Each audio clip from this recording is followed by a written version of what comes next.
प्लेटो के राजनीतिक विचारों की हम बात करेंगे। प्लेटो अफलातून भी है। प्लेटो का नाम एरिस्टोक्लिस था और उसके शिक्षक ने उसे प्लेटो नाम दिया, बड़े हष्टपुष्ट और लंबे चौड़े कंधे होने के कारण। और प्लेटो का जो चिंतन है वो न्याय का चिंतन है। और प्लेटो ने 3 पुस्तकें लिखी है, रिपब्लिक, स्टेट्समैन और लॉज। और रिपब्लिक का आरंभ न्याय से होता है और अंत भी न्याय के सिद्धांत पे ही किया जाता है। और न्याय के सिद्धांतों का उदय अगर कहीं देखा जाए तो सुकरात की मृत्यु के कारण प्लेटो में न्याय के विचारों का उदय होता है। और प्लेटो ये कहते हैं कि ये न्याय नहीं अन्याय है, तो फिर न्याय क्या है? जब न्याय क्या है इस प्रश्न पर विचार करते हैं तो प्लेटो कहता है कि न्याय क्या नहीं है। इसका मतलब तत्कालीन समय में प्रचलित जो न्याय की अवधारणाएं हैं उन अवधारणाओं का प्लेटो खंडन करते हैं।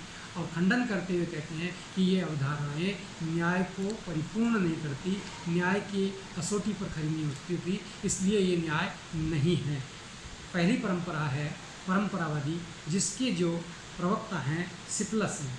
उनका कहना है कि सत्य बोलना और ऋणों को चुका देना न्याय है। दूसरी ओर उनका पुत्र कहता है पोलीमार्क्स कि प्रत्येक व्यक्ति को वह देना जो उसके लिए उचित है। और उचित का यहाँ अर्थ लगाया जाता है मित्र के प्रति मित्रता और शत्रु के प्रति शत्रुता करना न्याय है। प्लेटो इन दोनों ही विचारों का खंडन करते हैं और कहते हैं हर परिस्थिति में सत्य बोलना न्याय नहीं है। उदाहरण के लिए कोई एक व्यक्ति जो सैनिक है राष्ट्रीय सूचनाएं अगर दूसरे राष्ट्र के नागरिक को दे देता है तो ये राष्ट्रद्रोह है, न्याय नहीं अन्याय होगा। इसी प्रकार से सत्य बोलना अन्याय साबित होगा। दूसरी दृष्टिकोण से अगर हम देखें तो ऋण का चुकाना ये एक नैतिकता का नियम है कि आपने किसी से लिया है तो उसे चुका दे, ये न्याय नहीं, न्याय की परिभाषा नहीं है, ये तो एक व्यापारिक सौदा है। तीसरी ओर अगर हम पोलीमार्क्स के विचार की बात करें तो शत्रु के प्रति मित्रता अर्थात मित्र के प्रति मित्रता और शत्रु के प्रति शत्रुता करना, तो न्याय के दृष्टिकोण में शत्रु के प्रति भी मित्रता का भाव रखा जाएगा।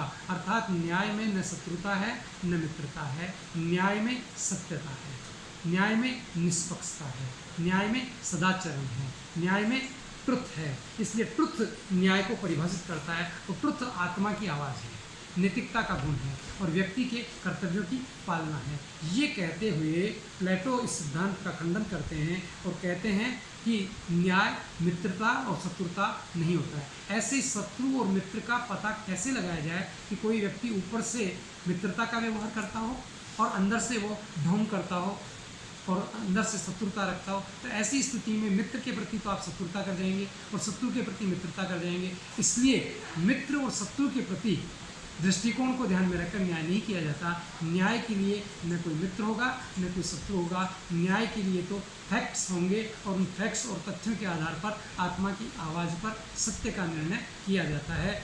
इस आधार पर प्लेटो परंपरागत न्याय की अवधारणा का खंडन करते हैं और कहते हैं कि ये न्याय की पूर्ण परिभाषा नहीं है, ये बाह्य परिभाषा है, ये व्यापारिक परिभाषा है, ये जबकि न्याय आंतरिक होता है और आंतरिकता के बिना न्याय का स्पष्टीकरण अपघटन नहीं हो सकता। दूसरी ओर प्लेटो न्याय की थ्रेसिमेक्स की जो उग्रवादी विचारधारा है उसका भी खंडन करते हैं, क्योंकि थ्रेसिमेक्स कहता है कि न्याय शक्तिशाली का हित चिंतन न्याय है।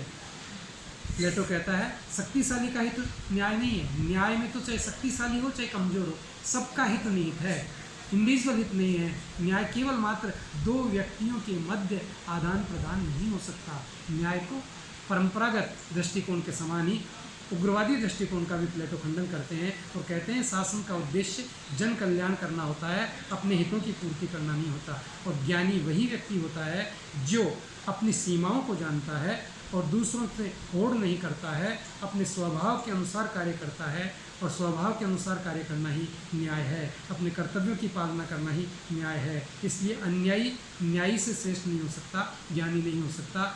ज्ञानी और श्रेष्ठ न्यायी व्यक्ति है, अन्यायी व्यक्ति नहीं हो सकता। और हर व्यक्ति अपने प्रति अन्याय करे, अन्याय न्याय से श्रेष्ठ है, ये कहना भी गलत है। प्लेटो कहता है अन्याय कभी भी न्याय से श्रेष्ठ नहीं हो सकता, क्योंकि अन्यायी व्यक्ति की आत्मा उसे धिक्कारती है, उसे हमेशा प्रज्वलित करती है, उसे आंदोलित करती है, उसे हमेशा कचोटती रहती है।